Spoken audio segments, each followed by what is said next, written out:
first aid is. I want to know how many of the students out here know what first aid is. Can you please raise your hands? Who all know what first aid is? Basic first aid. What does first aid mean? Anyone? Okay, see, first aid is a very important aspect in life. The reason being, there are a lot of emergencies, you might come across in life. Say for example, you are playing in a playground and you get hit by a ball and you fell down, you get hurt. So by the time you reach the hospital, it might be too late. So if you have basic knowledge about what first aid is, you can cure your friends, you can give temporary medication to your friends and save your friend's life.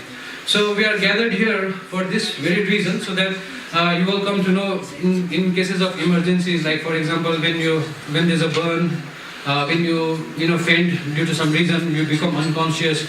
So what actually you all need to do in order to save a person's life. So first of all, I would like to welcome you all once again, and we'll be starting things by our students here from Med Studies, Chanmari Pran, would be showing you a small act. They will give you some brief about some situations in life which you might come across and how you have to deal with it. Okay? Good morning, everyone. Good morning. Today, we are going to present you all a short skit about first aid. एक दिन दुईजना नानीहरू ग्राउन्डमा खेल्दै चढी खेल्दै थियो। त्यति बेला एकजनालाई कुकुरले आएर टोक्यो।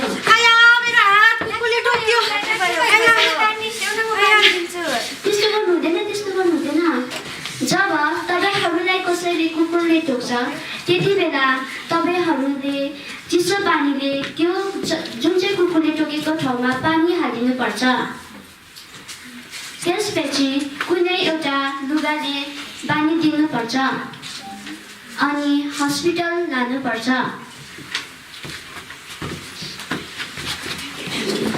Thank you, first aid girl.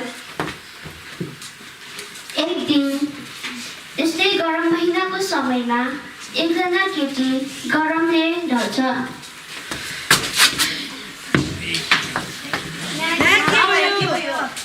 कसैले उसलाई मजासँग होइन त्यस्तो गर्नु हुँदैन। हेरेर पो आयो। First aid girl, first aid girl. जब कसै यसरी घाममा फ्यान हुन्छ, त्यति बेला उसको टाइट जुन चाहिँ लुगाहरू लगाएको हुन्छ त्यसलाई अलिकति लुज गरिदिनुपर्छ। त्यसपछि उसको खुट्टालाई अलिकति माथि राख्नुपर्छ अनि उसको फेसमा पानी छल्किदिनुपर्छ। त्यसपछि उसलाई उठाएर होस आएपछि अलिकति पानी खिलाइदिनुपर्छ।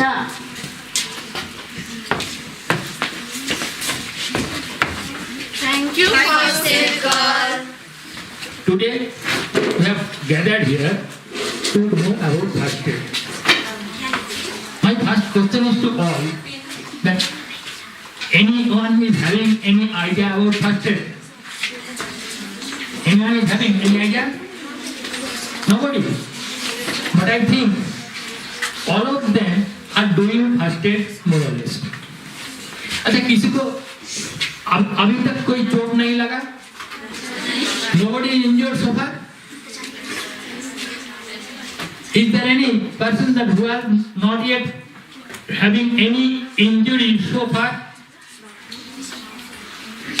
If there is no injury so far, that person is not a human. Actually, all persons are having some injury, more or less, from childhood to death. And what happens when there is any type of injury or any cut, we manage it. Sometimes when any cut is there, what do you do? What do you do? What do you do if there is cut on your finger? Huh? Usually we press it first of all. Why?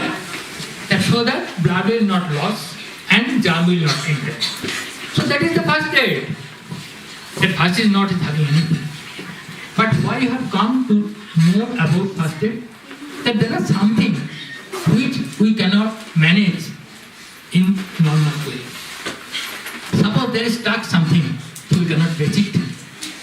Suppose there is bone is broken, we cannot touch it. एक दिन एकजना केटी यसरी मिठाई खाँदै गर्दा उसको घाँटीमा मिठाई अड्किन्छ। ल्या मलाई कसैले पानी देऊ न। होइन त्यस्तो पानीहरू दिनु हुँदैन। जब कसैको घाँटीमा मिठाईहरू अड्किन्छ नभए केही कुराहरू अड्किन्छ त्यति बेला उसको ढाडको बिचमा थपथपाइदिनुपर्छ। त्यसले पनि भएन भने उसको भुँडीमा मुठी बनाएर थिचिदिनुपर्छ। Thank you, First Aid Girl. एक दिन तीनजना नानीहरू कबड्डी खेल्दै गरेको हुन्छ। एकजनाको हातमा लाग्छ। मालिस गरिदेऊ त। होइन मालिसहरू केही गर्नु हुँदैन। जब कसैको हात फ्र्याक्चर हुन्छ नभए लाग्छ कसैले त्यति बेला उसको हातमा कसै एउटा काठ नभए स्प्लिटको सपोर्ट लिएर बाँधिदिनुपर्छ।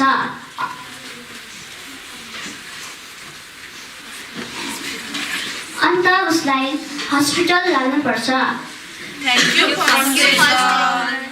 हाम्रो यो फर्स्ट एड चाहिँ हामीले गरेको चाहिँ 2 months 3 months अगाडिदेखि प्र्याक्टिस गरेको। तर हामीले चाहिँ यो हाम्रो के भन्छ हाम्रो यो जति सिकेको छ त्यो अरूहरूलाई पनि सिकाउने यो सर्ट टर्ममै हामीले यो त्यति सिक्यो। फर्स्ट एडमा चाहिँ हामीले के सिक्यो भन्दाखेरि चाहिँ फर्स्ट एडमा चाहिँ हामीले अरू अब फर्स्टमै हामीले डक्टरमा त लानु सक्दैन, त्यही डक्टरकोमा लानु सक्दैन। त्यही भएर चाहिँ हामी एज अ फर्स्ट एड हामीले के गर्नुपर्छ भनेर चाहिँ हामीले जे सिकेको छ त्यही हामी यहाँनिर स्कुलमा आएर चाहिँ अरूलाई पनि देखाउने, अरूले कसले जानेको छैन भनेर उनीहरूलाई पनि सिकाउनुको लागि चाहिँ हामी फर्स्ट एडको बारेमा गर्दैछ। आज तपाईँले कहाँदेखि ट्रेनिङ लिनुभएको? हामीले चाहिँ यो तल चानमारीबाट गरेको। हाम्रो सेन्टरको नाम चाहिँ मेड स्टडिज हो। हामीले ट्रेनिङ गरेको चाहिँ इट्स अलमोस्ट 2 months। 2 monthsमा के सिक्नु भएको छ? हामीले 2 monthsमा फर्स्ट एड अनि हाइजिन सेनिटेसन मदर क्राफ्टिङ अनि नर्सिङ होम नर्सिङ अनि आदि चाहिँ यति सिकिरहेछ। हजुर यहाँ जोइन गरेर कस्तो फिल भयो तपाईँलाई? मलाई एकदमै खुसी लाग्छ किनभने आफ्टर क्लास 12 म चाहिँ एकदम नर्भस थिएँ के गर्नु भनेर। सो त्यहाँ चाहिँ अचानक हाम्रो यहाँ मेड स्टडिजबाट चाहिँ म्यामहरूले कल गर्नुभयो। सो यो चाहिँ सर्ट टर्म कोर्स गर्दैछ हामीले।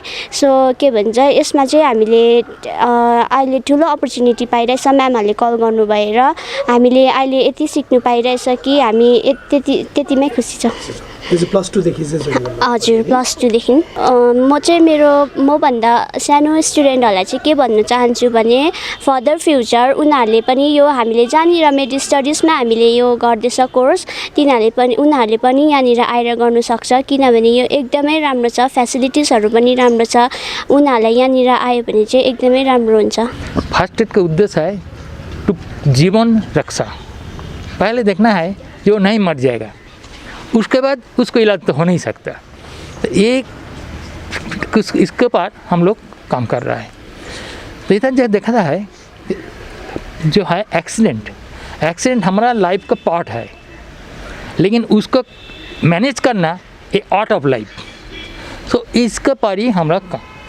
तो इधर जो है ऐसे फर्स्ट एड अवेयरनेस इधर को थोड़ा सीखना है कि कैसे हम लोग ये कर नहीं सकता, जो कि बाद में ये लोग ट्रेनिंग दे के फर्स्ट एडर बनेगा।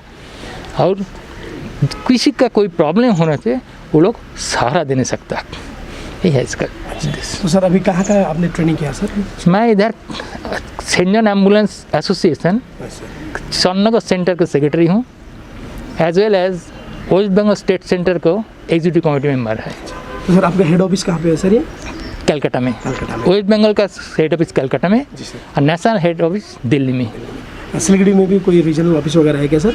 सिलीगुड़ी में भी कोई है? सिलीगुड़ी में है, सिलीगुड़ी सेंटर भी है इधर। अच्छा। सिलीगुड़ी में एक सेंटर है। तो सर दार्जिलिंग में कहाँ किया सर आप? दार्जिलिंग में कोई सेंटर नहीं है जी सर। दार्जिलिंग में इधर ही मेड स्टडीज़ का जो ऑफिस है इधर ही ट्रेनिंग चल रहा है। ये लोग ये ट्रेनिंग दे के इसके बाद इसको और दूसरा ट्रेनिंग दे के GDA बना रहा है, जनरल ड्यूटी असिस्टेंट। हमारा स्टूडेंट में इधर भी है, चंदनगर भी है और दूसरा मैं बोंची ग्राम में ट्रेनिंग दिया है और उधर खड़ार मिदनापुर उधर भी ट्रेनिंग दिया है बहुत है। तो दार्जिलिंग में फर्स्ट टाइम कर रहे हैं ना सर? दार्जिलिंग में सेकंड टाइम है। फर्स्ट टाइम 1.5 महीना पहले आया था उधर का ट्रेनिंग देने के लिए, इधर ऑफिस में आया था। इधर जो ट्रेनिंग हुआ बता first aid, home nursing, mother craft and child welfare, hygiene and sanitation और ट्रेनिंग हुआ था। अभी आया है अवेयरनेस कैंप के लिए। आज लास्ट है ना सर आपका ट्रेनिंग? हाँ आज लास्ट है, लेकिन इसके बाद है 4-5 स्टूडेंट को पहले फर्स्ट एड लेफ्ट आउट हुआ है, उसको ट्रेनिंग दे के मैं चला जाऊँगा। सर ये स्पेशली स्टूडेंट को ही देना है सर? उनका स्पेशली आप लोग स्टूडेंट को ही ट्रेनिंग दे रहे हैं? ये सबको ही को जनरल पब्लिक भी ट्रेनिंग नहीं ले सकता, जो भी ले सकते हैं सर इसमें? जो भी ले नहीं सकते। हमने देखा कि आज तो ज़्यादातर तो बेसिकली यहाँ पे तो स्टूडेंट ही है यहाँ। ना इधर स्टूडेंट की दावत है, लेकिन जो भी ले नहीं सकता, any person. Actually our aim to know this first aid system to everybody, so that किसी का कोई घर में भी कोई प्रॉब्लम होगा तो सहारा दे नहीं सकता जब तक डॉक्टर नहीं आता है। क्यों कैसे करिएगा? अभी तो हार्ट का प्रॉब्लम घर में होता है, किसी का हार्ट का प्रॉब्लम हो गया तो हार्ट बंद होने से 4 मिनट का अंदर उसको हार्ट चालू नहीं करने से ब्रेन का सेल चला जाएगा, तो 4 मिनट के अंदर साइड बाई साइड डॉक्टर को बुला नहीं सकेगा, तो उसको जिंदा रखने से डॉक्टर इलाज कर नहीं सकता। सर तो हम गांव में भी ट्रेनिंग करेंगे क्या सर इसका इन फ्यूचर? ज़रूरत होने से चाहिए उधर से। एक्चुअली 15-20 ट्रेनिङ नहीं होने से वो ठीक नहीं लगता। यो चाहिँ बेसिकली हाम्रो चाहिँ सेन्टर छ तपाईको दार्जिलिङ चानमारीमा। We are providing short term courses for students. यो चाहिँ हाम्रो केटी प्लस केटा दुईजनाले गर्नु सक्नुहुन्छ। पाहाडमा के छ कि नर्सिङ भन्ने बित्तिकै मान्छेले सोच्छ कि only girls can do it, तर यो एउटा रङ मिथ हो। केटाहरूले पनि इक्वली नर्सिङ अप्रोच गर्नु सक्छ अन्त त्यसमा करियर गर्नु सक्छ। सो फिलहाल चाहिँ हाम्रो सेन्टर इज रनिङ, हाम्रो फर्स्ट ब्याच चलिरहेको छ and most probably they will be they will get their internship and training very soon in Siliguri multi speciality hospitals. अन्त यो चाहिँ हाम्रो एउटा क्याम्पेन गर्दैछ फर्स्ट एडको लागि। The reason being every one knows अहिले कोभिडको टाइम चलिरहेको थियो, it was a very difficult time for every one of us. So यो बेसिक ट्रेनिङ चाहिँ we are imparting to all the students specially for the hills, किन हिल्समा हाम्रो त्यसै knowledge is very less compared to students who are in the cities. So त्यसले गर्दा चाहिँ हामीले अवेरनेस गर्दैछ स्कुल्स गएर। म्याक्सिमम स्कुल्स हामीले कभर गर्न सकेन बिकज त्यो सेसन ओभर भइरहेको छ अहिले हो। So we are planning once the session opens February मार्चमा then will be arranging more camps like this to spread awareness among the students of the hills. Chanmari तपाईँको गुरुङ निवास 7 पिटी लाइन गुरुङ निवासमा। हजुर second ब्याचको admissions is going on. अन्त हामीले long term course पनि गराउँछ, जस्तो जिएनएम भयो, तपाईँको बिएससी भयो नर्सिङमा, अन्त त्यसको एडमिसन्स चाहिँ we are doing in Bangalore. Admissions हामीले यहीँ गराउँछ, तर we are getting them admitted in. एडमिसनको लागि चाहिँ के प्रोसिड्युर हो? त्यो चाहिँ के यो अल क्यान कम टु जो इन्ट्रेस्टेड स्टुडेन्ट्सहरू छ उहाँ आफ्नो गार्जियनसित आउनु सक्नुहुन्छ हाम्रो सेन्टरमा। हामीले काउन्सिलिङ फ्रीमा गराउँछ, केही चार्ज छैन त्यसको।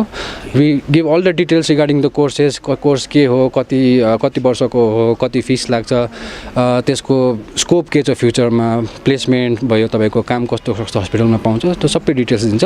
After that if a particular student is interested or if they want to make a career in nursing, we get them the admissions. Qualification for short term courses, minimum qualification is 10 pass and for GNM it's 12 pass. But both boys and girls can do it. Even class 10 dropouts हुन्छ जस्तो उहाँहरूलाई पनि हामीले help गर्दैछ, किनभने कतिजनाले they loose hope 10 dropout भयो, अब के गर्नु। So even for them we are there to help them to make their career successful. Office timing कति बजी छ तपाईँको? अफिस हाम्रो बिहान तपाईँको 9:30 देखि स्टार्ट हुन्छ, 9:30 till 5:30। मतलब काउन्सिलिङहरू पनि फ्रीमा गर्नुहुन्छ? Counselling is absolutely free. गार्जियनसित आएको अझै राम्रो, because student are not mature enough to understand कि के हो। जस्ट क्लास 10 जसले पास गर्छ, 12 पास गर्छ, उनीहरूको मेच्योरिटी त्यति हुँदैन। तर यदि प्यारेन्ट्स पनि आयो भने प्यारेन्ट्सले त मजाले अझै बुझ्नु सक्छ। सो त्यसरी हामी चाहिँ चाहन्छ कि students should come with their guardian for the counselling. अहिले तपाईँले एउटा राम्रो कुरा गर्नुभयो नि, कतिजना ड्रप आउट छ स्टुडेन्ट। हजुर उनीहरू त्यसै आफ्नो फ्युचरलाई लिएर अब हजुर कतिजना दे जस्ट लुज होप। हजुर म त्यही भन्न चाहन्छु कि it's not the end of life. तपाईँ ड्रप आउट भयो, no problem, don't lose hope. There are various options for you all to still make your career. You can still be successful in life. Just don't give up, don't lose hope. हाम्रो चाहिँ यहाँ centre चाहिँ हाम्रो दार्जिलिङमै छ, which is in 7 PT line Chandbari Gurung Niwas. अन्त हाम्रो यो गर्नुको उद्देश्य चाहिँ नानीहरू सबैलाई जागरुक गराउनु, अवेरनेस प्रोग्राम. फर्स्ट एड भनेको के हो, किनकि मेडिकल फिल्ड मात्रै होइन, तर यो चाहिँ हाम्रो डे टु डे लाइफमा पनि एकदमै युजफुल हुन्छ. अन्त यो चाहिँ हाम्रो Rudra foundation, which is one of our charitable organisations. So अनि हाम्रो associated from Saint John Ambulance. अन्त कम्पनी चाहिँ हाम्रो मेड स्टडिज हो. मेड स्टडिजले धेरै प्रकारको कोर्सेसहरू प्रोभाइड गर्छ, जस्तै कि MBBS भयो, त्यो चाहिँ अब्रोडतिर गर्छ. हाम्रो रसिया, युक्रेन होइन, Armenia, Kyrgyzstan, Kazakhstan, there are many universities for the MBBS those who want to pursue their career as a medicine students. अनि सर्ट टर्म कोर्सेस चाहिँ हाम्रो सेकेन्ड एस्पेक्ट चाहिँ मेड स्टडिजको GNM, BSc नर्सिङ्सहरू गराउँछ. अनि short term courses जस्तो कि GDहरू गराउँछ. अनि जति पनि हाम्रो यहाँनिर पाहाडमा कति ड्रप आउट्सहरू छ होइन, होपहरू छैन, अब यो पछि के गर्नुपर्ने एउटा होपै उयो लुज गरिरहेको छ, उहाँहरूको लागि पनि अब ओपन्सहरूबाट गराएर होइन GD कोर्स जो चाहिँ 100% जब एस्युरेन्स दिन्छ. हामी चाहिँ अहिले टोटल स्टुडेन्ट कति छ? अहिले हाम्रो टोटल स्टुडेन्ट्स 13 छ. 13 देखि स्टार्ट. नेपाली फर्स्ट टाइम गर्नुभएको? हजुर हजुर, फर्स्ट टाइम. एक्चुअली हामीले लास्ट टाइमै उयो गरेको, तर अहिले लकडाउनले गर्दा चाहिँ अफिसहरू बन्द थियो, तर अहिले खोलेर चाहिँ अहिले हाम्रो फर्स्ट ब्याच हो. अनि यिनीहरू क्लास 2 हुने बित्तिकै इन्टर्नसिप जाँदैछ. अब मान्छेलाई विशेष गरी के छ भने नर्सिङ भन्ने साथै अब धेरै कस्टली होला भनेर. यस यस, ट्रु ट्रु. हजुर, त्यो कुरा पनि हुन्छ. अनि यो के कस्तो छ तपाईँहरूको चार्जेसहरू है? हजुर, हामी चाहिँ एकदमै काउन्सिलिङ फ्री छ. We do provide counselling, free counselling हुन्छ. अन्त जस्तो कि स्कलरसिप दिन्छ. कतिजना अब पढ्ने इच्छा गर्छ, करियर बन्ने इच्छा, but because of financial issues तिनीहरूलाई अलिकति ल्याक हुन्छ हो, त्यही कारण उहाँहरूलाई हामी स्कलरसिप प्रोभाइड गर्छ. अन्त फिजहरू एकदमै रिजनेबल छ एज कम्पेयर टु सिटिज. अन्त उहाँ चाहिँ इन्स्टलमेन्टमा पेहरू गर्न सक्नुहुन्छ. अनि त्यसमा फिसमा चाहिँ केही प्रेसराइज छैन छ. यो चाहिँ कोर्स कतिको भन्नुभयो? यो टोटल 9 मन्थको कोर्स हो. 3 मन्थ्स चाहिँ हाम्रो प्र्याक्टिकल्स, अन्त थ्योरी चाहिँ यहीँ दार्जिलिङमा हुन्छ. सेन्टर हाम्रो यहीँ छ मेड स्टडिजको. अन्त इन्टर्नसिपको लागि त सिलगढी. यो बोथ मेल एन्ड फिमेल है? Yes yes yes, both male and female. Because हाम्रोमा एउटा स्टिगमा छ कि नर्स भनेपछि ओन्ली गर्ल्स क्यान. हजुर, but both male and female दुवैजनाले गर्न सक्नुहुन्छ. अनि विशेष गरी अब यो फर्स्ट एड भनेको सबैलाई चाहिन्छ है, स्टुडेन्ट सानोनानीलाई मात्र भएर अब कति घरमा बसिरहेकोलाई पनि. अनि कतिजना हुन्छन् त्यस्तै, तर अब एज बार भएर पनि उहाँहरू त्यसै बसिरहेको छ. हजुर हजुर, यो फर्स्ट एडको ट्रेनिङ म पनि लिन्छु. हजुर हजुर पनि के तपाईँ? हजुर हजुर, स्योर स्योर. हामी त्यही यो क्याम्प के त त्यही मेन त लकडाउन थियो हो, अन्त सबैको सिधै एक्जाम्सहरू भयो, कति ग्याप थियो नानीहरूको. त्यही कारण त अहिले हिजो हाम्रो NGHS मा थियो, अन्त आज चाहिँ महारानीमा. अन्त हाम्रो कमिङ डेजमा चाहिँ अझै हामी रुरल एरियाजतिर गएर हामी 5 जनालाई सिकाउनु पायो नि कता कता हो. 5 जनालाई पनि सिकायो, किन यति भिड चाहिँदैन हामीलाई. 5 जना फर्स्ट एड सिकायो भने चाहिँ कति उहाँहरू अब कतिजना रिमोट एरियातिर बस्छ, हस्पिटल्सहरू टाढो हुन्छ होइन. सो उहाँहरूको स्पेसली उहाँहरूको लागि त अलिकति फर्स्ट एड छ भने चाहिँ बाटोमा टाइमिङको लागि चाहिँ अलिकति केयर हुन्छ भनेर चाहिँ त्यही उद्देश्य छ हाम्रो चाहिँ. हुन्छ, थ्याङ्क यू.